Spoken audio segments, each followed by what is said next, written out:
السلام عليكم ورحمة الله وبركاته، حياكم الله حبايب قلبي متابعين على قناتي. بسم الله توكلت على الله، لا حول ولا قوة إلا بالله. بتكلم اليوم عن الكناري، واتكلم عن الفلوس.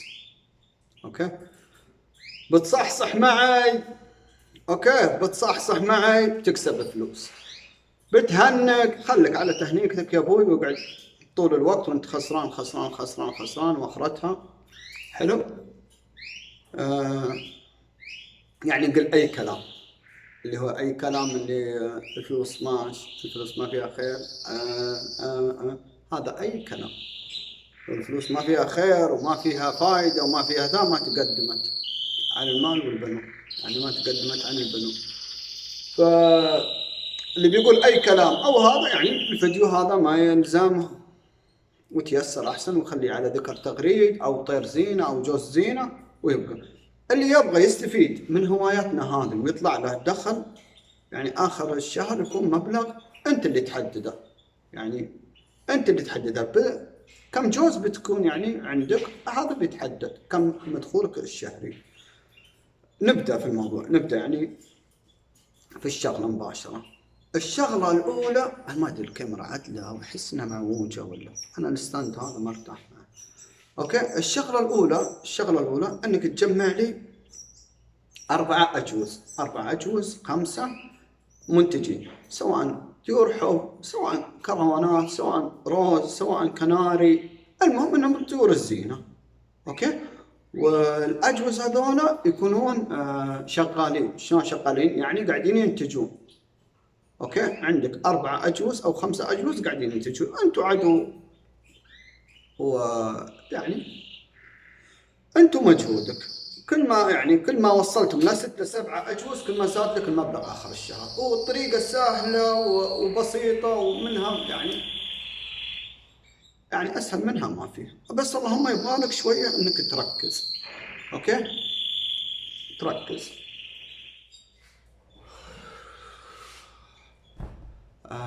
الشغله الاولى الحين قلنا انك تركب لك 4 أجوز، تسوي لك يعني عندك 4 أجوز، ال4 أجوز بدوا ينتجون.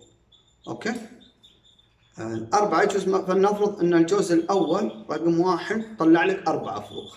اوكي، انت تسوي عرض على الفرخ الاول، الفرخ الكبير تسوي له عرض، وتحط بداية السوم مثلا 50 ريال. اوكي، جايك، لا تستعجل، جايك ان شاء الله فكرتي توصلك، لا تستقل فيها ال50. اوكي، 50 ريال حلو. هذا العرض الاول، فهذا عرضت اليوم من اول جوز فرخ. المهم ان شاء الله نبي نباع لك من 60 ل 70 ريال. هذا اول فرخ. انا اتكلم عن الوان، ترى خذني جيتك، الوان ملطشه، الوان يعني انا ما ابغى اصعب عليك الموضوع، ما ابغى اقول لك يعني لو تبغى تشتغل صح تجيب لي 4 أجوز الوان صوافي، ذكر كريست انثى ساده، والعكس او العكس. حلو، وبحط لك الوان معي، بس انا ما ودي اعقد لك السالفه، انا اقول لك جيب لك 4 5 أجوز واشتغل عليهم. اوكي، هذا اول فرخ عرضتهم، باع لك ب 60 70 80. اعرض ثاني يوم الفرخ الثاني ونفس الفكره. ثالث يوم اعرض نفس الاخو الثالث، طبعا يكون كبر شوي، اعرضه ونفس الفكره. رابع يوم اعرض الاخير. اوكي، خلصنا من 4 أيام أو 5 أيام. هال4 أيام 5 أيام شوف ترى قاعدة تبيع من 70 ومن 80، يعني في الأربعة هذول جمعتك تقريبا، يعني خلنا نقول 300 ريال في ال4 فروخ. اوكي، الاسبوع اللي بعده او 5 يوم ابدا اعرض من الجوز اللي بعده. طبعا عندك انت، انا قلت اجواز وشغاله تنتج، اقل شيء عندك 5 6 أجوز ينتجون، قاعدين ينتجون. حلو، لا تجيب لي شيء قاعد تجهزه، لا تجيب لي شيء والله ما ادري ذكر ولا انثى، لا تجيب لي شيء والله انتاج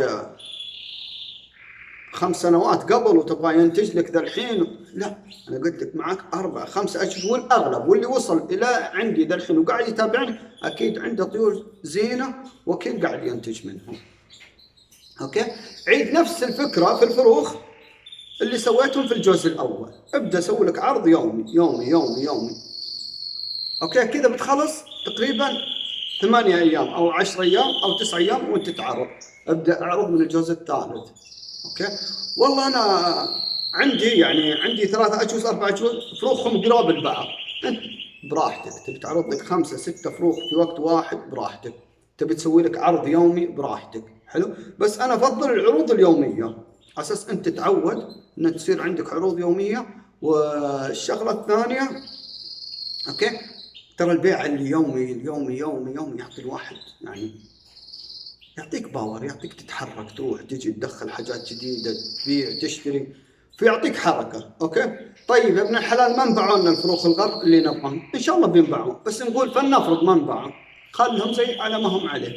ترى اللي ما انباع لك ب 80 وب 90، اوكي، انا اللي ما ينباع لي ب 80 وب 90 اخليه خلاص ما عاد عرضه ثاني مره، اخليه لين ينفطم، يعني يبدا ياكل بعمر شهر ونص، شهر واسبوع، واعرضه خلاص معتمد على نفسه للبيع 5 6 فروخ. اوكي. اول ما كنت راضي فيهم 100 ريال. اوكي. كنت ابي فيهم 100 ريال. الاكبر والله مرضى فيهم 200، وانا الفتره الاخيره كل اللي يبيعهم هم مفطومين ب 200 وفوق. اوكي.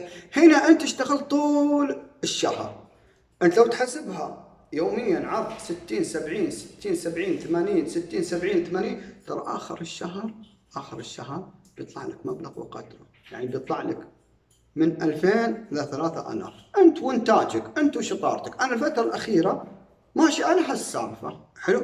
وقاعده تطلع لي الحمد لله مبالغ حلوه اخر الشهر، او يعني يطلع لي مبلغ حلو اخر الشهر. بس اللهم انا وش اللي يعني ما اخفيكم، انا وش جاني هنكت شوي. يعني اي واحد في الحياه يعني عنده خطه A وعنده خطه B. انا خطتي اللي كانت A اللي كنت ابى اشتغل على الوان الطفرات وبستمر فيها، وفعلا هذا اللي انا سويته.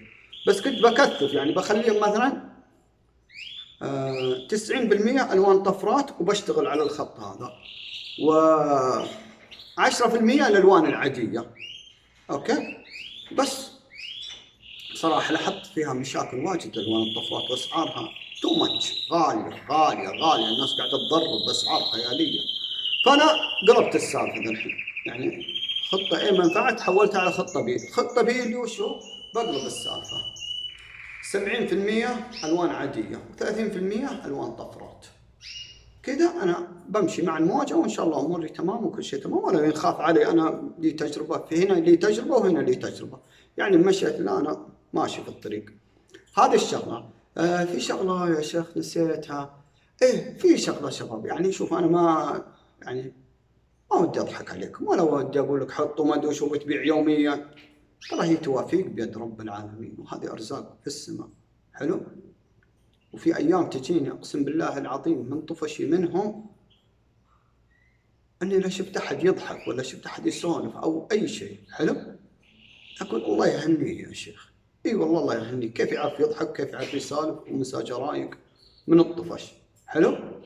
وايام تجيني اقسم بالله العظيم يا الاقفاص هذا اني ودي اجمعها كلها ومع الدريشه ارمي ابوها من 3 دور اللي هي هناك من طفشي منهم. اقسم بالله العظيم تجيني ايام اطفش يطفشون، خاصه ان اشتريت لك حاجات غاليه ومرضت وماتت ولا طحت لك يعني في واحد يعني استغفر الله واتوب اليه، يعني تحسبه ويتكلم ويطلع كلامه كله يعني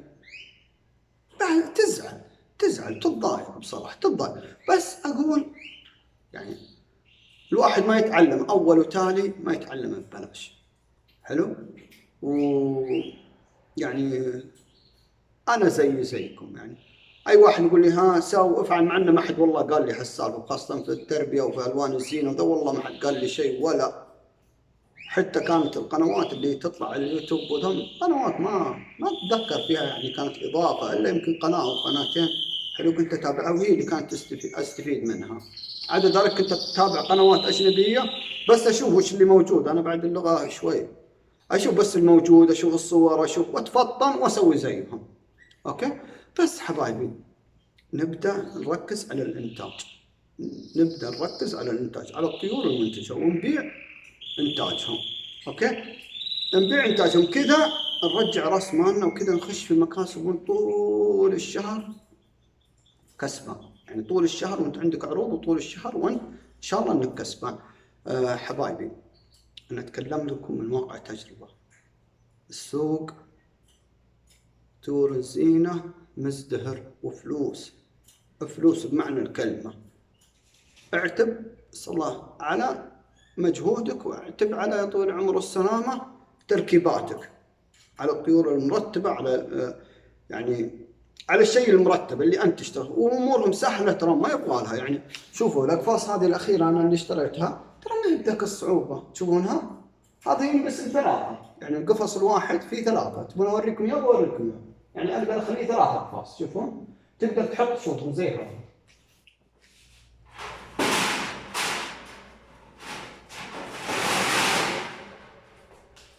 عشان تبان الصوره. تشوفونها يلا شوفوا مثلا هذا الانتر راح الجهه اليمين، اوكي هنا جوز، هنا جوز، وهنا جوز، وهنا تقدر تحط جوز.